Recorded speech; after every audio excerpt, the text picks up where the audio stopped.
Thank you for joining us on Travel Time today. My name is Tracy, and today with me we've got Mr. Mike Wammer, and he recently took a trip to Washington, D.C. We're going to talk to him about his trip today. Mike, you went in September, correct? That's right.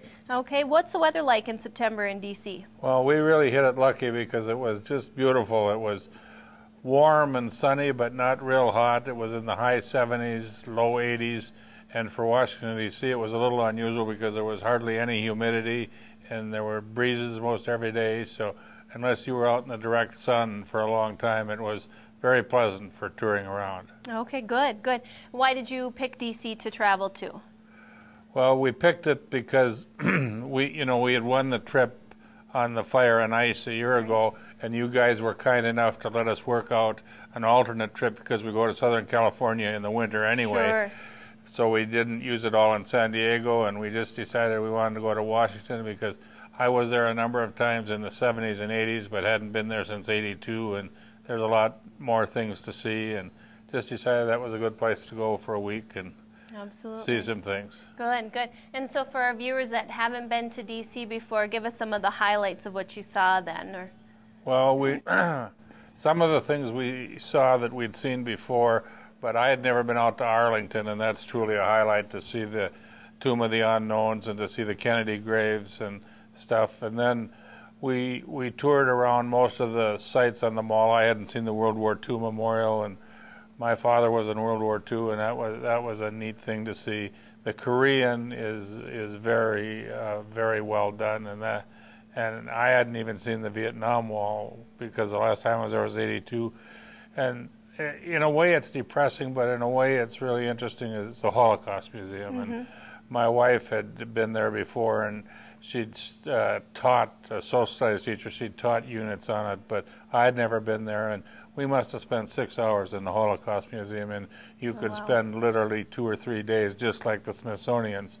We'd been in most of the Smithsonian's, so we didn't spend much time in them, but and then we spent Sunday at the National Cathedral, and that's really an interesting place to go, both for the service, the music, and also to see the architecture and what's there, and they give some wonderful tours too. It's really a place to be proud of. Sounds like there's a lot to do in D.C. How many days were you there? We were there 7 days, and you obviously don't see everything, and we didn't push it too hard. We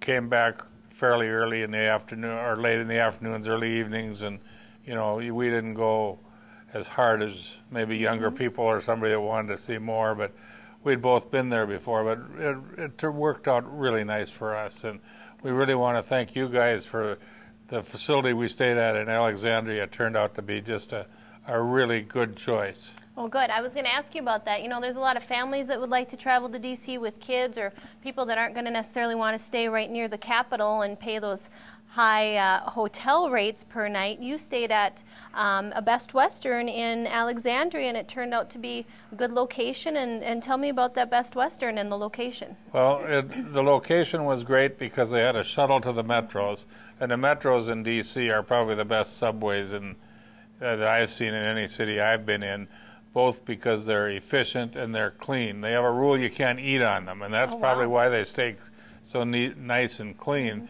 But the motel was not large. It was 47 units, but it didn't have an elevator, and we were on the second floor. But the second floor also had an advantage, something I hadn't seen in motels before. They had what they called a snack bar room, and it was all free with your, they had a big refrigerator full of pop and water and juices, and a freezer full of ice cream treats and all kinds of chips and cookies and all that sort of thing, and a big coffee machine. This was all free for all the guests, which is a little unusual, and they had super breakfasts. Okay, and so that was included, I believe? That was included, and their shuttles were efficient. Like, we'd get back from the metro, I think the longest we ever waited for the shuttle was maybe 20, 25 minutes, or they take you into Old Town Alexandria, which is a neat place to go and walk around, and of course it was beautiful evenings, so we had a really pleasant stay there. The only thing was their spa wasn't working. So when we came back from all that walking you do in Washington, there's been times it's been nice to go in the hot tub. Sure, sure. Well, as you can tell, there's a lot to do in DC. So if you or your family are interested in traveling there, please give us a call at Travel at 847-9231. Thanks, Mike.